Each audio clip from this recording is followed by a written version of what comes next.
It's hard to think of a game that more fundamentally altered how I view the medium as a whole than Mass Effect.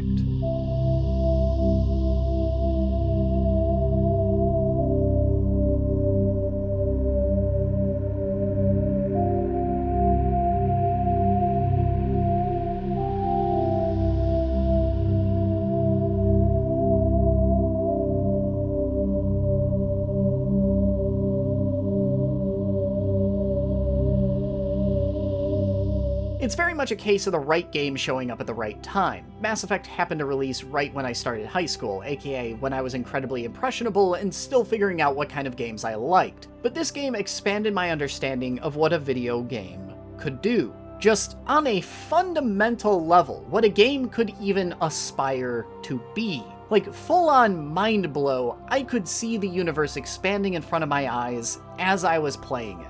And it did it from its very first seconds. I remember popping this game into my Xbox and going through its opening menu when the game asked me, who do I want my Shepard to be?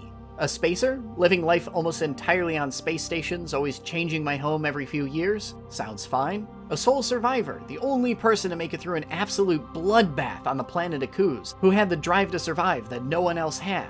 Badass. Let's go with that. And then I got to the opening cutscene. Well, what about Shepard? He's a spacer, lived aboard starships most of his life. Military service runs in the family. Both his parents were in the Navy. He saw his whole unit die on a cruise. He could have some serious emotional scars. This cutscene is just a guy staring at a window. Its dialogue is a literal flowchart based on arbitrary decisions you made 30 seconds prior. It's such a small and simple thing. The game is so blatant and uninterested in disguising exactly what it's doing that it almost feels cynical. And it didn't matter. I was hooked anyway. I went back and rewatched that cutscene 5 more times before I even started the tutorial. What about Shepard? She grew up in the colonies. She knows how tough life can be out there. Her parents were killed when slavers attacked Mindwar. And this was the coolest shit! No video game had ever done this before. This expanded the scope of what a video game could do. How it could reach through the screen and interact with me. But the trick of that statement is that, of course, video games have done this before. That scope has always existed. It was just the perception of it that wasn't there. And Mass Effect was the game for me, and I think for a lot of people of my generation, that finally drew that veil back. Because there are a lot of ideas carried forward from an older generation and inserted into this game's DNA. And for teenage me stumbling upon this heavily marketed AAA RPG shooter, it was my first exposure to all of them. Like, my mind was blown away by the idea that you could just talk the final boss in the game down, that a game would have the audacity to just let you skip such an important encounter if you played your cards right. Well, until they ruined it 10 seconds later by making you fight him anyway, at least. But other games have done this before, and as a lot of people have pointed out, they've done it better. The Reapers can't be stopped. Yes, they can. We can't stop them. Yes, we can. Okay. But regardless of whether Mass Effect executed the idea well, it was the game that exposed me to that idea in the first place. For me, that idea expanded the scope of what a video game could do. And when I look back at Mass Effect, my verbal spars with Saren are still some of the most fondly remembered parts of the entire game, almost entirely for that reason, warts and all. Mass Effect, in fact, has a lot of warts. It is far from a perfect game, and a lot of the ideas it's considered to have pioneered, like its morality system, are also now viewed as some of its most flawed. There have been all manner of critiques leveled at it, that the illusion of choice breaks down too quickly and easily when you see how little the Renegade path differs from the Paragon one, that just the idea of a binary morality system is inherently flawed from its inception because no single axis could ever hope to properly capture the full scope of morality, and that by gamifying this single axis, the game forcibly pigeonholes players into making decisions for gameplay purposes instead of for the sake of roleplay. People have had a decade to analyze this mechanic, and other games have refined its ideas so well over that same time frame that even Mass Effect doesn't use it anymore. But all of these points, while perfectly valid, were exactly the reasons why BioWare's morality system influenced me so heavily as a kid, because it made morality an interactable concept, and it explicitly demanded that players consider questions about its moral structure. And much like how it handled Saren, even if Mass Effect's execution wasn't perfect, just knowing that the scale existed to judge me put the idea foremost in my mind with every word and action in a way that a game hadn't really forced me to do before. So I don't know how it works in other countries, or even other states, but when I was in high school, there was no Philosophy 101 course to explore any of these concepts with. Formally constructed worldviews of morality weren't really a topic I thought about at all, much less considered exploring through a game's scenarios. And then all of a sudden, here came along a game that outright required me to do exactly that in order to progress. And that was a new concept for high school me. And it wouldn't have affected me so deeply if it didn't do all of those things that people have identified as weaknesses in that system. Having the illusion of choice broken on subsequent playthroughs has never bothered me because just the act of getting to pick my lines was what made the game fun.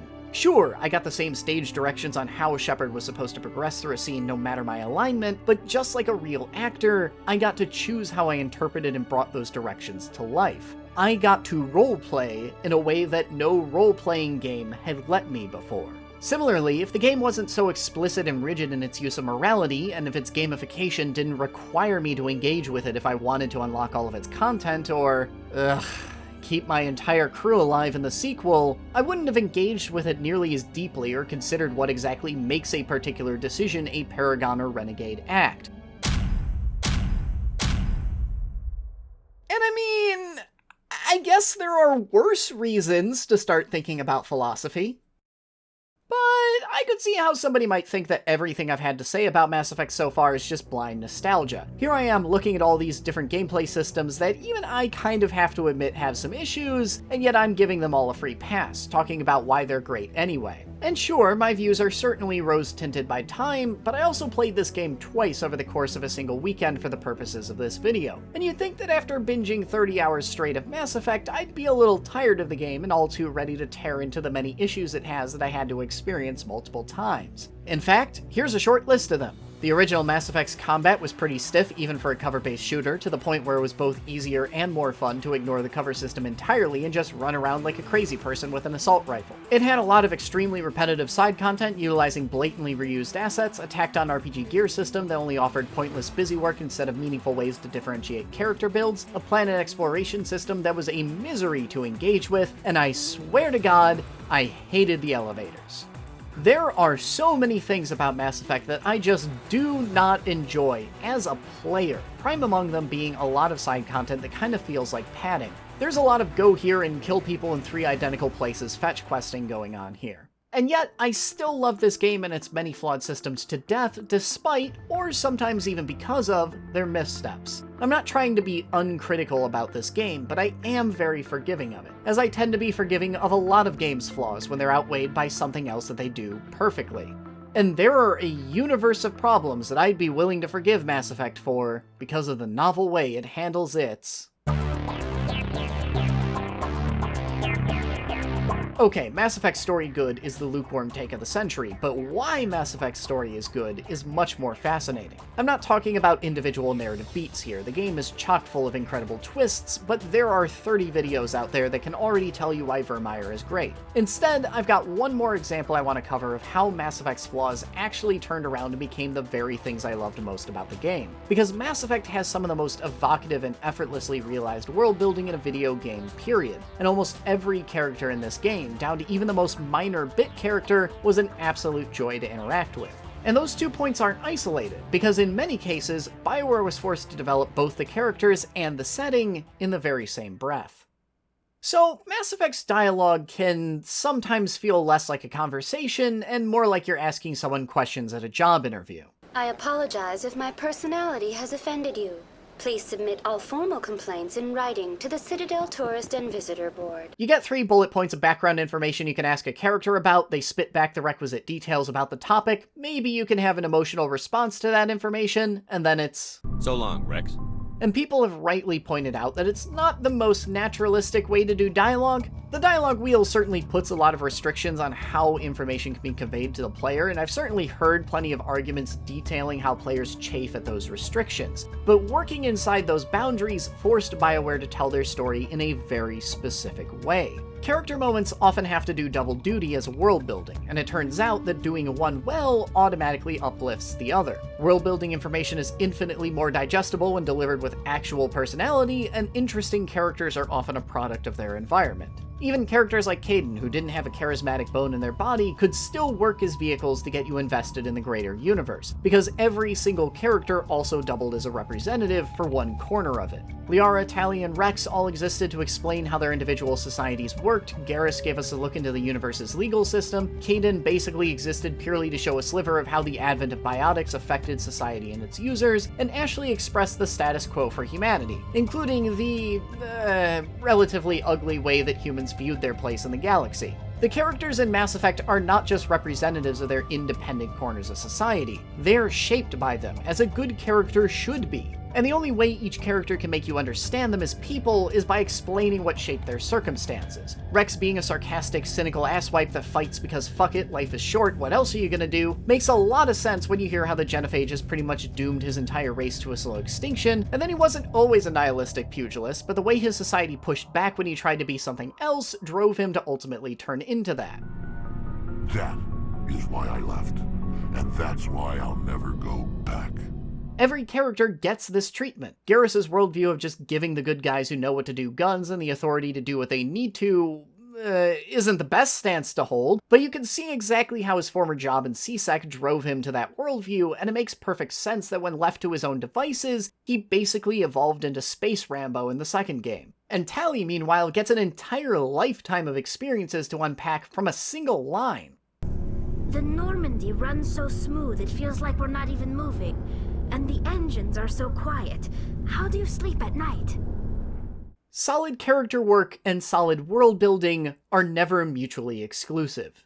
And here again, just like with how it handles your background choices, BioWare is not being subtle about what they're doing. The narrative scaffolding is in plain sight here. One of the most naked examples of how this all comes together also happens to be one of my favorite in the entire game, the Elcor and Volus ambassadors, who exist in a corner of the Citadel purely to give you info dumps on their races. For the 5 minutes you're here, all you ever really learn about the Volus Din as a person is that he resents humans because they jumped ahead of the line politically while the Volus are still stuck as second-class citizens. But he will be more than happy to tell you the entire history of his race and their contributions to the galactic community to argue his point. And the Elcor, meanwhile, has literally no personality to speak of beyond his race's trademark vocal tick. I am Ambassador Kalen. Genuine query. Is there something I can do for you this day? This guy is literally just a megaphone to shout basic Elcor facts at you with the barest of prompting. But because of his irate companion, he's painted as a pitch-perfect foil, cooperative and friendly where Din is combative and dismissive. And these guys are great! I can't remember the characters from like half the games I've reviewed this year, but I sure as heck have remembered Din and Kalen for over a damn decade. The goal of these conversations is purely to give you a world-building lesson, but it's wrapped up in a fun little comedy duo routine, and so even though I've already had this conversation 8 times and know all this information, I still stop in just to chat with these guys just because I like the scene. Many games conversely bury a vast majority of their lore and backstory in dry, sanitized journal entries and item descriptions deep in their menus, or worse, expect you to stop and listen to a long, drawn-out audio log by a character you'll never hear or see again. And across all of them, I've almost never found a game that actually made me feel compelled to read or listen to those entries. I still don't give a shit about the earth-shattering cosmic lore of ancient wars and fallen empires in Doom Eternal, despite the fact that that should all be rather exciting stuff. But it's amazing how content I suddenly am to learn about something as dry as why the Elcor state the intended emotion of a sentence before they say it when it comes out of the mouth of a character I already want to talk to. Yes, please, talk Elcor to me, Kalen. So yeah, it's a bit of a stiff and blatant approach to world building, but in Mass Effect's case, it still built the foundation for one of the most fully realized and effortlessly established universes in the medium, as well as one of its most recognizable and well-loved ensemble casts. And just, even today, not a lot of games do this. It's a rare thing to see this kind of world building in a game, period, and almost entirely unheard of outside of a narrative-heavy RPG. But you know who does do this all the damn time? BioWare.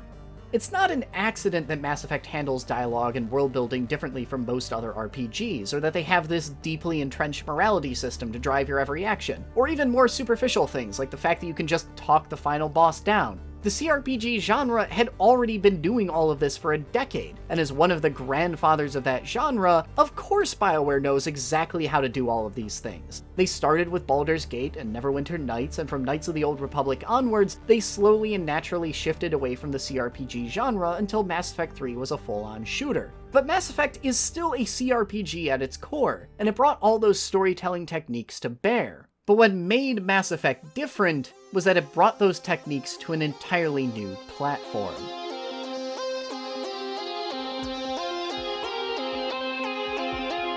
It is impossible for me to talk about my experiences with Mass Effect, or any of BioWare's work during that decade really, without talking about timing. Because you have to remember that this entire series came out in the middle of a brief period when PC gaming was experiencing a dry spell. Many of the most legendary series of the 90s were fading away, and Steam, while it existed, had yet to popularize the digital store format that almost single-handedly revived the PC market. Select companies like Blizzard were still going strong, and MMOs were enjoying a heyday, but generally, if you were getting into a video game in the mid-aughts, you were on a console.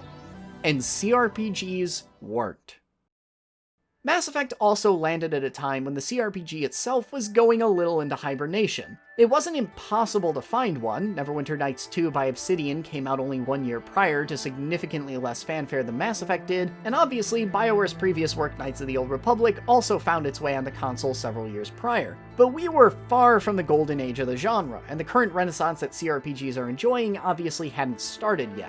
Mass Effect kind of appeared at a time when no one else was really trying to do the same thing. Linear, character-centric RPGs were still going strong, especially in Japan, but they weren't doing any of the things Mass Effect was by giving you a degree of agency over the story. With its morality system and dialogue wheel, Mass Effect was the choose-your-own-adventure book to other RPGs' novels. And meanwhile, Bethesda's work with The Elder Scrolls and Fallout 3, which would come out a year later, made up the other dominating pillar of Western RPG design during that time period. But Bethesda used their open worlds to decentralize their storytelling into numerous short side stories for you to stumble upon. Fallout itself had started as a CRPG property, but after changing hands to an entirely different company, Fallout 3 onwards was a completely different experience. So for me as a teenager in the aughts on a console, this high-concept sci-fi game where I visited exotic planets, made weighty decisions that affected the fate of the galaxy, and fought literal sentient spaceships felt entirely singular among the entire medium. There wasn't anywhere else to go to get anything like this, other than BioWare's own catalog. And I think that this game's greatest contribution to the medium, and the reason why I remember it so fondly, is because of the specific environment Mass Effect was released into. It carried forward all of these different storytelling concepts, the way it handled dialogue, its approach to character and world building, and how it let you play around with its story, and put them on display for a completely fresh audience that never in their lives would have picked up a copy of Baldur's Gate. Mass Effect was a lurch towards a genre that catered to an almost entirely different audience than RPGs, on a platform that CRPGs barely existed on, at a time when the genre was largely non-existent. And Mass Effect was an impossible juggernaut to ignore, especially as the series went on. Thanks to a big old AAA budget courtesy of EA, this series was not only reaching an entirely new audience that had never played a CRPG before, and now had one of the largest platforms at the time from which to express these ideas. And big names, whether we like to admit it or not, do matter. In a perfect world, every little indie video game that developed a unique idea and executed it to perfection would become a household name, but aside from a few notable examples, that's just not how it works. And as I sit here mostly making reviews of little indie games neck deep in the video game industry and everything happening in it, it can be really easy to forget that there are hundreds of thousands of people out there buying the latest Call of Duty every year that have never even heard of a game like Divinity Original Sin, the current poster boy for the entire CRPG genre. But if they grew up during my generation, they sure as shit have heard of Mass Effect. And I think that BioWare ended up doing a lot of good with the AAA spotlight they acquired. They used it to bring so many of these ideas that had already existed but were starting to fade from the popular consciousness and made them impossible to ignore for almost a decade. To say it popularized CRPG concepts would be vain because, well, they were already popular, but it did in many ways democratize them. And as one of the millions in that new, massive audience that Mass Effect found, it opened my mind to a universe of new possibilities, and it's foundational to how I look at games even today. Most likely, I would have found a game like Mass Effect that played with all of these different CRPG concepts sooner or later. For a lot of people in this field, it was sooner. It was Planescape Torment, or it was Fallout, or even Baldur's Gate. But for my specific generation, Mass Effect was that game. This was the one that exposed me to this incredibly rich lineage of storytelling. This was the one that first expanded my understanding of what the medium was capable of. And I'm never gonna forget it. But Mass Effect isn't the only game that's radically changed how I view the medium, and if you want to hear about more of them, please support me on Patreon, which is my main source of income these days. For every $200 milestone I hit on Patreon, I make another one of these videos, and next down the pipeline are Old School Shooter Descent and Nier Automata. So if you want to hear me talk about those games, or just want to see the channel flourish, please head over to Patreon and start donating today. Thank you for watching all the way through, and I'll see you guys next time.